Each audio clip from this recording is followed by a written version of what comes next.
안녕하세요. 잡시광입니다. 지난 8월 15일 폴란드는 국군이 날 군사 퍼레이드에서 한국에서 구매한 FA-50GF 2대를 국민들 앞에 선보였습니다.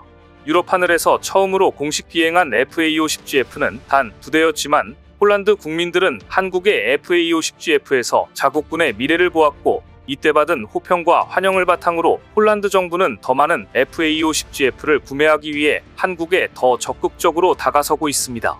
한국이 폴란드와 무기 수출 계약을 체결한 지 1년도 채 안 되는 빠른 시간에 보내준 FA-50GF는 이제 유럽 시장에 성공적인 데뷔를 마치고 많은 국가들의 관심을 한몸에 받고 있습니다. 자국 국군이 날 퍼레이드에서 FA-50GF에 대한 호평에 고무된 폴란드는 아예 이렇게 발표했습니다. 우리는 한국으로부터 FA-50GF 2대를 인수했으며 연말까지 추가로 10대가 더 도착할 예정이다. 올해는 불과 4개월밖에 남지 않았습니다. 그렇게 따지면 매달 2세대의 FA-50GF가 폴란드에 도착할 예정이라는 뜻입니다. 그야말로 세계 어디에도 그 유래를 찾아볼 수 없는 기록적인 속도라고 할 수 있습니다. 폴란드 국방부 장관은 공식적인 인터뷰에서 한국에서 구매한 FA-50GF에 대해 이렇게 말했습니다. 소련제 항공기보다 몇 배는 낫다. 폴란드 정부는 기록적인 속도로 소련제 장비를 FA-50과 같은 현대적 장비로 교체하고 있다.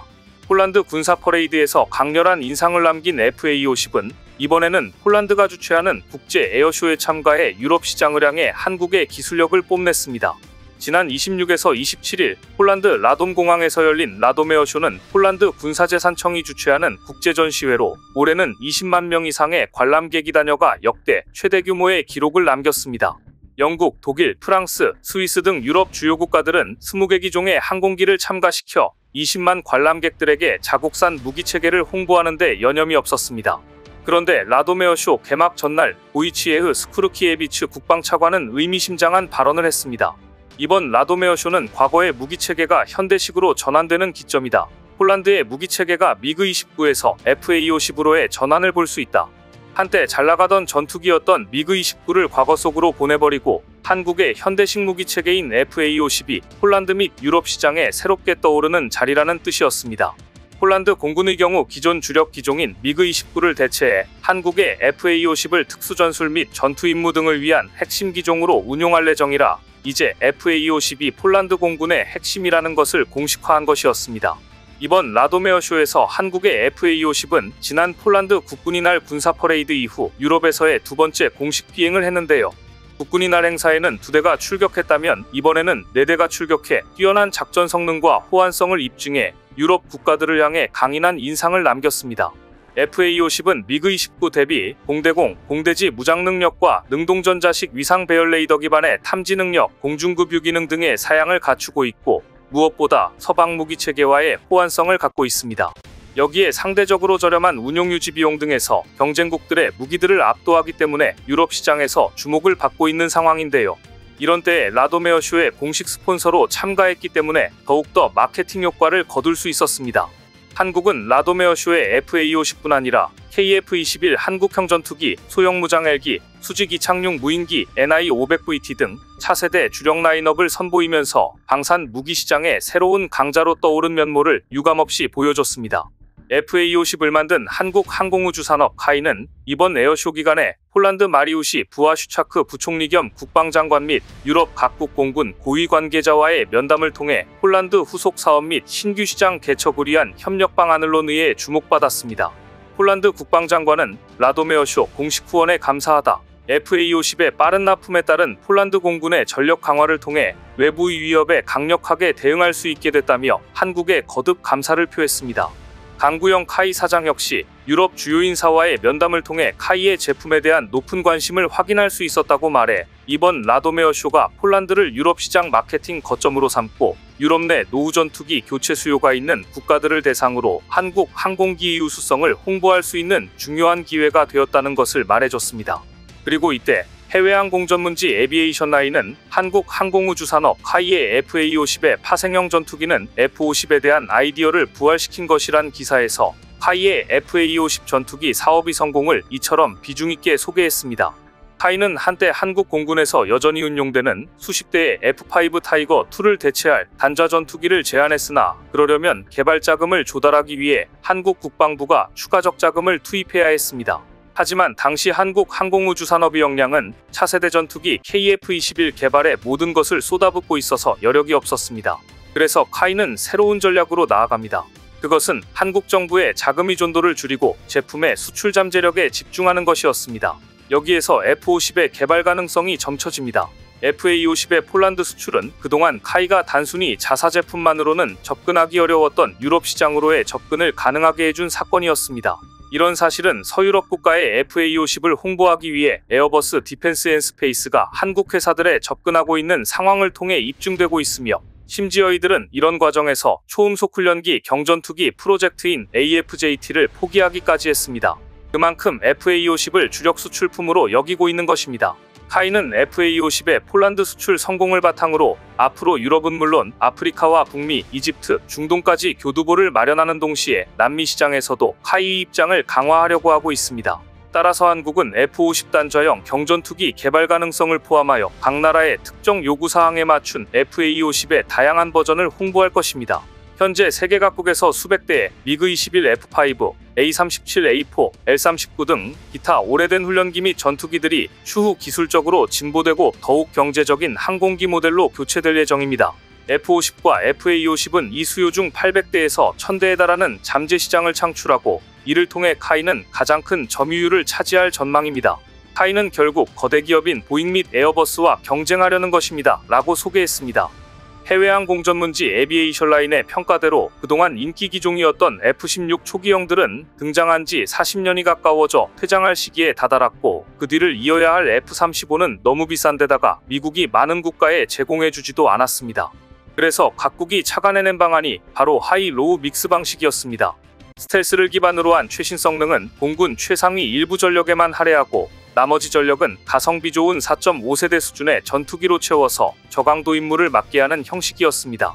그에 따른 수요를 가장 잘 만족시켜줄 수 있는 모델이 바로 한국의 FA-50이었습니다.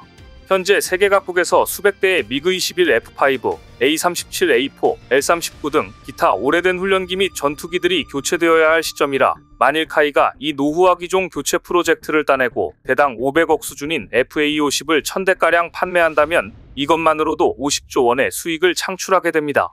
그리고 지금 카이가 FA-50으로 노리고 있는 가장 큰 사업은 미국 훈련기 교체 사업입니다. 이 사업은 판매 가격과 후에 메인테넌스 비용까지 합하면 350조 원의 효과를 누릴 수 있는 파급 효과가 있을 것으로 예상됩니다. 그런데 미국 훈련기 교체 사업 등 굵직한 훈련기 및 경공격기 시장에서 FA-50의 경쟁 상대들을 꺾어야 합니다. 글로벌 방산무기 시장에서 한국의 FA-50에 필적할 만한 경쟁 상대로 꼽히고 있는 기종은 스웨덴의 그리펜인데요. 최근 스웨덴은 필리핀의 신형 전투기 도입 사업을 수주하기 위해 혈안이 되어 있습니다. 과연 FA-50과 그리펜 중 필리핀은 어떤 기종을 선택할지 주목되는 가운데, 다음 시간에는 FA-50과 스웨덴의 그리펜을 집중 분석합니다. 앞서 1편에서는 폴란드를 거점으로 유럽 방산 시장에 적극적인 마케팅을 시작한 한국의 FA-50 경공격기가 노후화된 훈련기들, 즉 미그-21 F5, A-37, A4, L-39 등 오래된 훈련기 및 전투기들의 교체 시점과 맞물려 훌륭한 대안으로 떠오르고 있다는 소식을 전해드렸습니다. 오늘은 필리핀 신규 전투기 도입 사업에서 유력한 후보로 손꼽히는 한국의 FA-50과 스웨덴의 소형 전투기 그리펜, 이 두 기종 중 누가 더 유력한가 비교 분석해 드리겠습니다.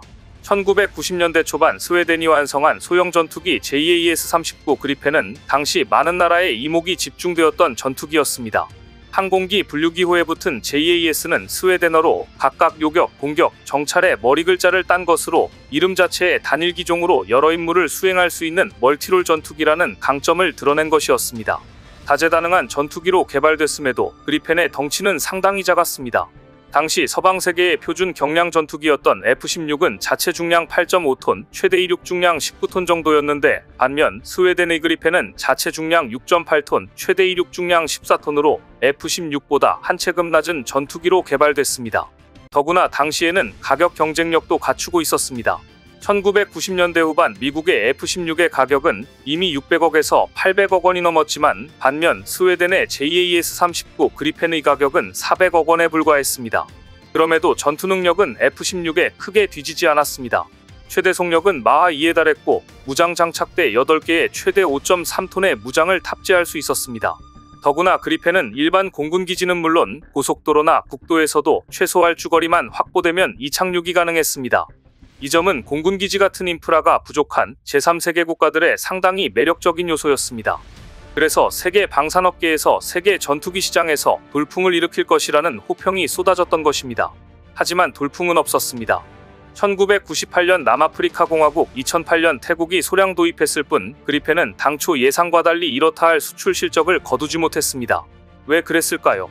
그리펜을 제조했던 회사 사브는 자기네 제품이 세계 시장에서 폭발적 인기를 끌 것이라고 생각해 대량 생산 인프라를 갖추고 많은 전투기를 만들었습니다. 그런데 도무지 팔리질 않으니 창고에 재고만 쌓여갔습니다. 남아공과 태국은 주문한 이듬해 그리펜을 인수했는데 이 물량도 재고품이었습니다. 체면이 구겨진 사브는 1990년대 나토에 가입한 동유럽 국가들을 상대로 세일즈에 나섰습니다. 폴란드, 헝가리, 체코, 슬로바키아 등이 그리펜에 관심을 보였지만 구매가 아닌 임대 형태로 스웨덴 공군의 비축기체를 가져다 쓰는데 그쳤습니다. 사잔이 딱히 장점이 보이지 않았던 것입니다. 사브는 고심 끝에 그리펜의 실패 원인이 성능 부족이라고 판단했고 확대 개량 모델인 JAS-39EF 그리펜 NG를 출시했습니다. 그리펜 엔진은 기존 그리펜 기체를 전면 재설계하고 엔진과 레이더, 항공전자 장비를 일신한 4.5세대 전투기였습니다. 그리펜 엔진은 F-16에 비해 전체 중량은 가볍지만 무장 탑재량은 7.2톤으로 대등한 수준이었습니다. 하지만 문제는 성능을 대폭 키우느라고 그리펜 엔진 가격이 덩달아 상승했다는 점입니다. 우여곡절 끝에 체결된 2013년 브라질 전투기 공급 계약 당시 그리펜 엔진 가격은 36대에 54억 달러, 약 7조 2,400억 원에 달했습니다.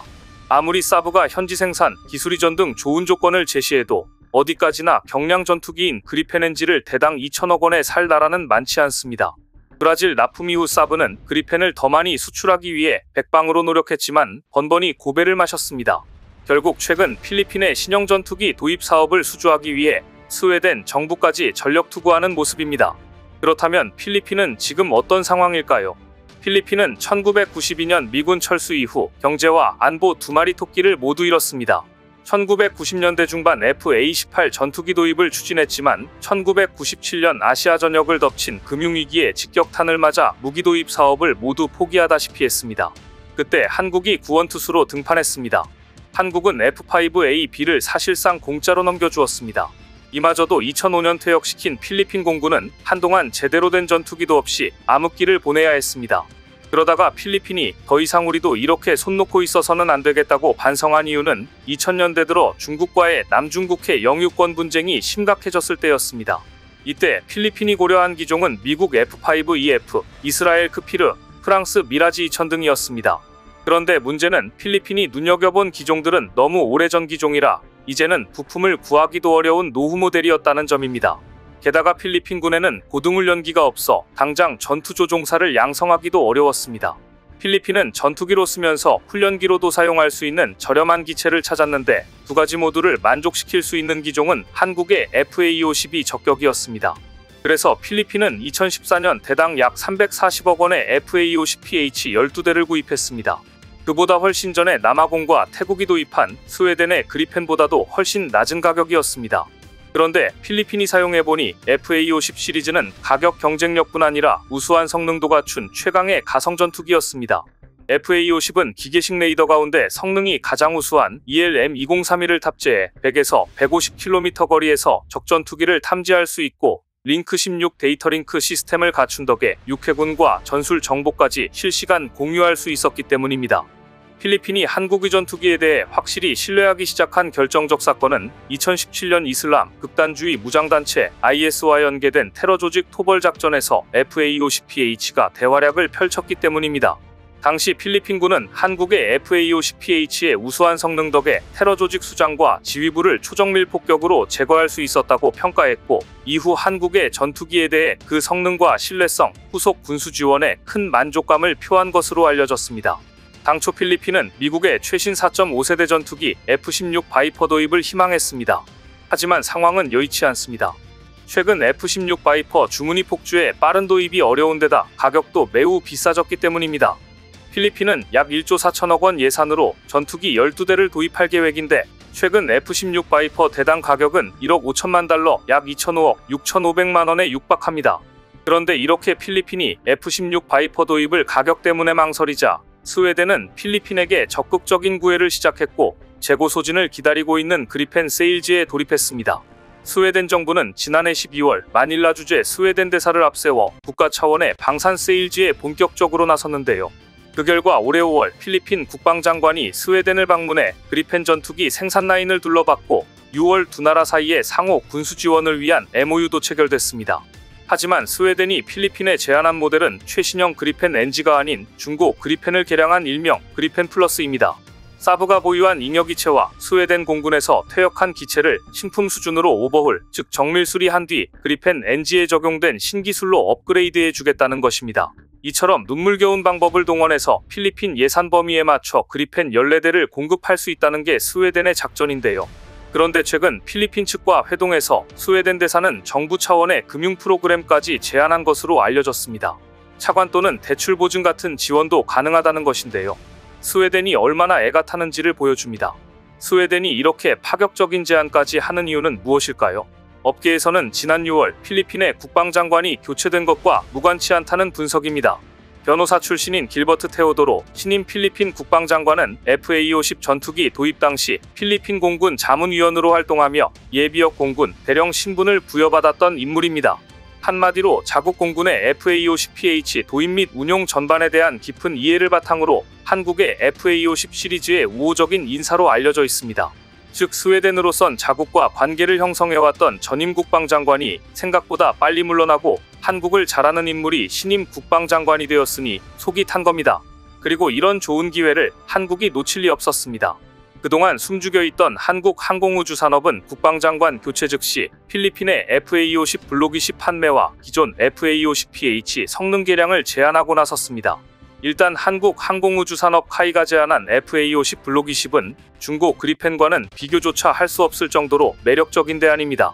FA-50 블록 20은 최근 폴란드와 말레이시아 공군이 주력 경전투기로 도입을 결정했을 만큼 이미 품질을 인정받았습니다. 최대 이륙 중량은 13.5톤으로 그리펜과 비슷하고 A사 레이더와 최신 항공전자 장비도 탑재했으며 암람과 아이리스티 등 각종 고성능 공대공 미사일까지 탑재가 가능합니다. 또 스나이퍼 타기팅 포드를 적용해 다양한 정밀 유도 무기를 투발할 수 있습니다. 더구나 FA-50 블록 20의 미사일 운용 능력은 앞으로 더 강화될 전망입니다. 현재 한국은 타우러스 KEPD-3502 공대지 미사일을 개발 중인데 완성되면 FA-50 블록 20에도 탑재할 수 있습니다. 미국이 협조할 경우 NSM 공대함 미사일을 탑재하는 것도 기술적으로 가능합니다. 물론 공중급유 기능을 갖춘 것도 강점입니다. 만일 FA-50을 구매하면 필리핀 공군이 미군의 지원을 받아 남중국해 배타적 경제 수역을 모두 작전 권하에 둘 수 있습니다. 그리고 마지막 FA-50이 그리펜을 압도하는 강점은 바로 가격 경쟁력입니다. FA-50 블록 20은 한국군 도입에 앞서 폴란드, 말레이시아 수출이 성사되며 규모의 경제를 확보했습니다. 앞서 설명한 이 모든 훌륭한 사양에 예비 부품과 무장을 합쳐도 대당 가격은 600억 원이 넘지 않을 전망입니다. 카이 측은 신품 기체 12대를 공급하는 것은 물론 기존 FA-50PH 성능 개량도 가능하다고 필리핀에 제안한 것으로 알려졌는데요. 만일 필리핀이 한국의 제안을 받아들이면 1조 4천억 원 비용으로 고성능 4.5세대 전투기를 사실상 24대나 확보할 수 있는 것입니다. 지금 같은 분위기가 이어진다면 FA-50 블록 20의 필리핀 수출은 충분히 가능성이 높을 것으로 전망됩니다. 악성 재고 성격의 스웨덴의 그리펜과 달리 한국의 FA-50은 각국으로부터 러브콜을 받고 있는 고성능 모델이기 때문입니다. 필리핀이 바보가 아니고서야 이 정도의 제한을 물리치고 스웨덴을 선택할 리는 없어 보입니다. 오늘 준비한 소식은 여기까지입니다. 댓글을 통한 여러분들의 많은 의견 기다리겠습니다. 시청해주셔서 감사합니다.